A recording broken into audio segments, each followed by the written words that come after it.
Actu droit télé. Déjà pour vous dire que le fameux volet pub du contrat entre beIN Sport et la Ligue, évidemment, commence à de plus en plus faire jaser, notamment à Marseille. En fait, l'OM devrait privilégier un affichage sur les panneaux publicitaires plutôt que sur les maillots. Bon, on ne veut pas, évidemment, de pub pour le Qatar sur les maillots de l'OM, mais enfin, on ne le justifie pas comme ça à Marseille. On dit, oui, mais alors là, le deal, il est de 780 000 euros, ce qui est bien moins que ce que donnent les sponsors qu'on a déjà. Ouais. Et autre justification de l'OM, on a sur nos maillots un concurrent direct de Qatar Tourism, puisqu'on a la pub Sublime Côte d'Ivoire, concurrent, destination différente, qui donne plus. Mais c'est complètement mytho, ça. Bon, bah, c'est comme ça que l'OM le justifie. Mytho. Et donc on s'orienterait vers des pubs sur les panneaux autour des terrains. Tu peux très bien avoir dans un club deux pubs pour des choses qui se mangent. Donc tu pourrais très bien avoir 2 pays à visiter. Tu as le droit de visiter 2 pays. Oui, ça dépend. En général, tu n'as pas de pub pour 2 compagnies aériennes ou deux banques. Tu vois, et là, en l'occurrence, là où je dis c'est mytho, c'est que d'abord, Marseille va donc être, bon, il y a Bastia aussi, mais a priori, le seul club... le Bastia ne veut pas non plus afficher le Qatar. Le seul club à qui ça... On parle de la Ligue 1. Le seul club à qui ça ne plaît pas. Pourquoi ? On sait bien que c'est la rivalité qui va faire que les mecs ne veulent pas faire de la pub, parce que les autres clubs, ça ne va pas leur poser de problème. Ils vont le faire pour la plupart. Parce qu'ils vont vouloir prendre cet argent. Il y a une solution très simple. Ils mettent beIN Sport comme pub sur les panneaux autour du terrain. Mais voilà. Sur les panneaux LED, mais les supporters vont pas aimer. Et ils ont le droit de penser ce qu'ils veulent, les supporters. Ils ont le droit de pas aimer que le stade soit avec des choses qui font référence, soit avec des pubs ou machin qui font référence au club qu'ils n'aiment pas. Ils ont le droit de s'exprimer, les supporters. Mais là où je dis c'est mytho, c'est que le contrat, ils l'ont signé, Marseille. Ils l'ont accepté, ça. Ils étaient aux réunions. Ils savent. Parce que si on me dit qu'ils ne savaient pas, alors là, c'est encore pire. C'est pire que tout. Je ne peux pas croire qu'à l'OM, on ne soit pas au courant qu'on a signé 100 millions. Il t'a pas échappé qu'à l'OM n'est pas le plus actif à la Ligue. Hein. Mais donc, alors, c'est bien fait pour leur gueule.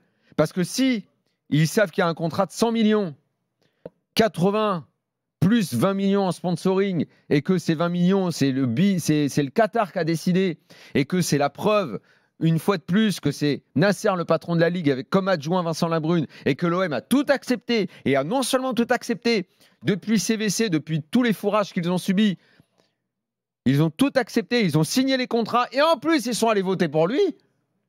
Mais je veux dire, mais arrêtez de nous prendre pour des cons, les gars. Arrêtez de nous prendre pour des cons. Parce que ce qui semblerait être une décision que les supporters de l'OM qualifieraient un peu d'héroïque. Oh, vous mettez pas la pub, le maillot, c'est sacré, machin. Bah ok, évidemment, allez, on comprend, c'est le foot, c'est machin. Mais alors, les panneaux LED, tu vas accepter, donc ça va quand même rentrer dans ton stade. Mais tu as signé les contrats. Arrêtez de nous prendre pour des cons, vous êtes allés voter pour eux. Vous avez voté pour le binôme. Labrune Nasser, parce que personne n'ignore que les deux fonctionnent ensemble et que c'est eux qui décident de tout, même du sponsoring, qu'ils n'ont pas payé d'ailleurs encore. Parce qu'à la limite, la vraie excuse, ce serait de dire mais on va pas le faire, puisqu'on n'a pas reçu l'argent, puisqu'ils ne payent pas. BeIN ne paye pas, puisque Roussier ne veut pas faire rentrer les caméras au Havre. Donc, si vous voulez faire les courageux, faites les courageux, mais sans prendre les gens pour des cons. Allez au bout, dénoncez les contrats, dites que ça vous plaît pas, faites les choses comme il faut, mais faites pas des trucs en faux cul, juste pour jouer les petites démagogues envers votre public. Ça, c'est pas normal. Là, vous nous prenez pour des cons. Vous les avez signés, les contrats, vous êtes allés même voter pour eux. Non, là, c'est non. Textor, au moins, il me semble un petit peu plus solide. Il me semble un peu plus solide au niveau du calcif quand même.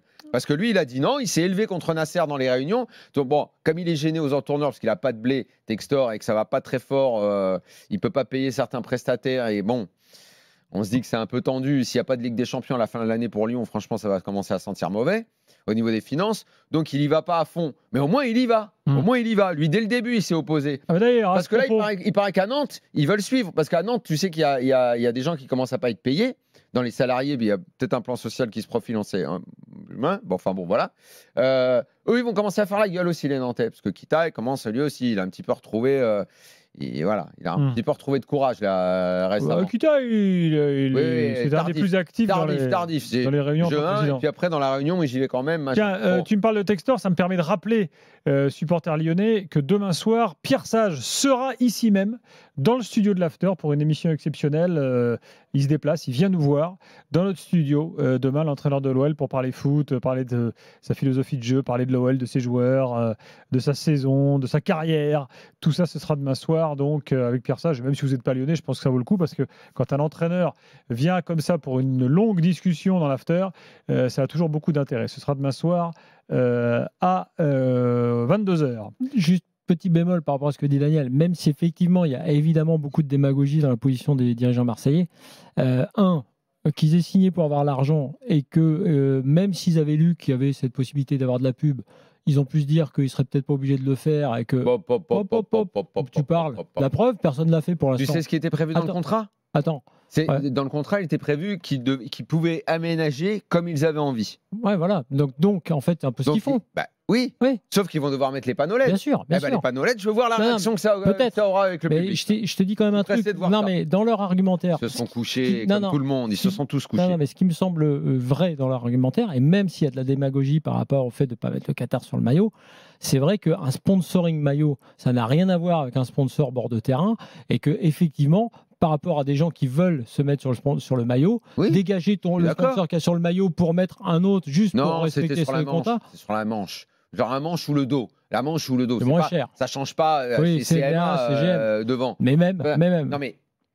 Bon, écoute, non mais ce que je veux dire, j'entends ce que tu dis, mais. Ils le signent, le contrat. Ils le signent. Ouais, ils sont d'accord et tout. Ouais. Ils avaient qu'à un peu plus s'occuper des affaires des bureaux de la LFP. Parce que personne n'a rien dit. Le déménagement, c'est passé comme une lettre à la poste. Ça, oui. Le salaire de la Brune, c'est passé comme une lettre à la poste. Le partage de l'oseille, c'est passé comme une lettre à la poste. Personne n'a moufté. L'OM, ils ont pris 90 millions pendant que le PSG prenait 200 millions. Ils se sont fait traiter comme des laquais.